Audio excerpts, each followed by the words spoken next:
Regen Ag meeting. Amazing speakers, Dr. Christine Jones, Terry Koska, who's the guru of carbon farming, and everyone's going to go out here at Dathonia and see the amazing results of 10 years of work.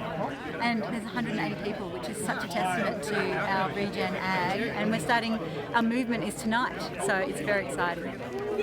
What's happening tonight?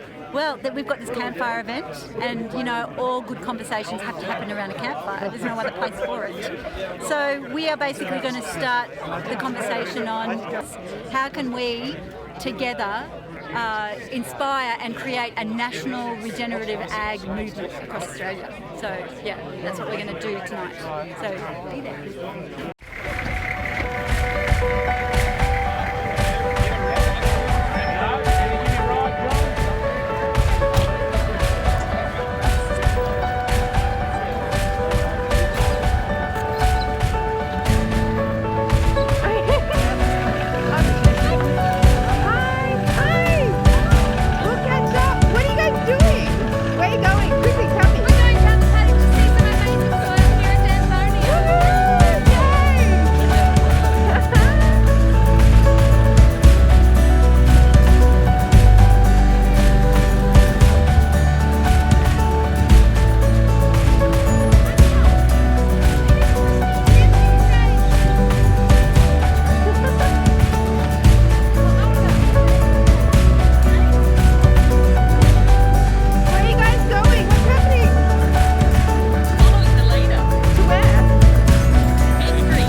This is like a movement right now.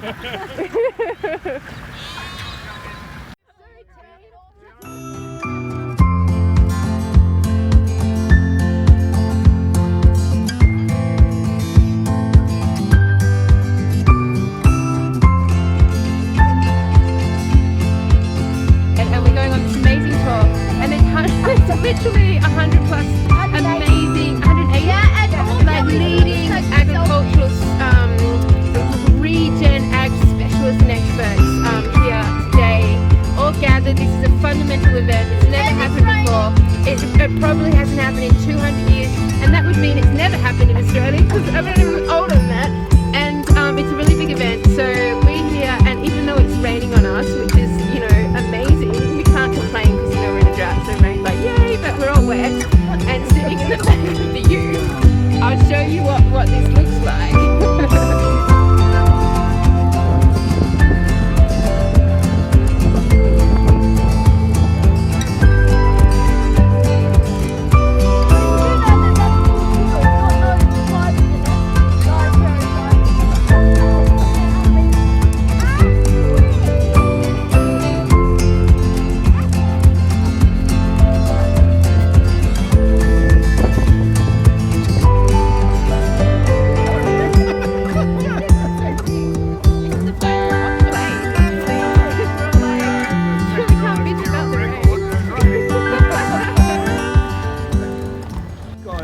Right now we're pulling up to with everyone else for a tour of this amazing area, which has been regenerated in so many different ways. A living, breathing example of what a farm looks like when it is in drought. It doesn't have to be in drought because it's actually implemented the right solutions.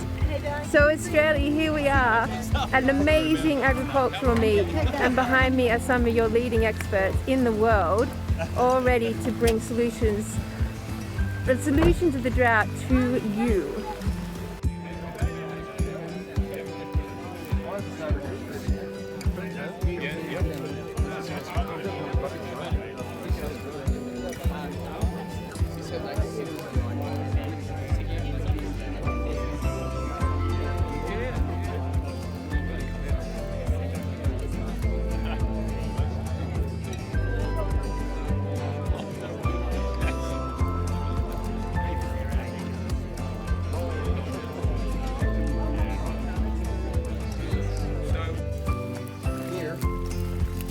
Our story is that we bought this place in 1999, and at the time it was mixed cropping and livestock, and it was pretty desolate. And we did what our neighbors did, and we were unsuccessful in making a living and realized something was wrong. And then over time, and with the help of probably many of you who are here today, we slowly learned about, what good land management is.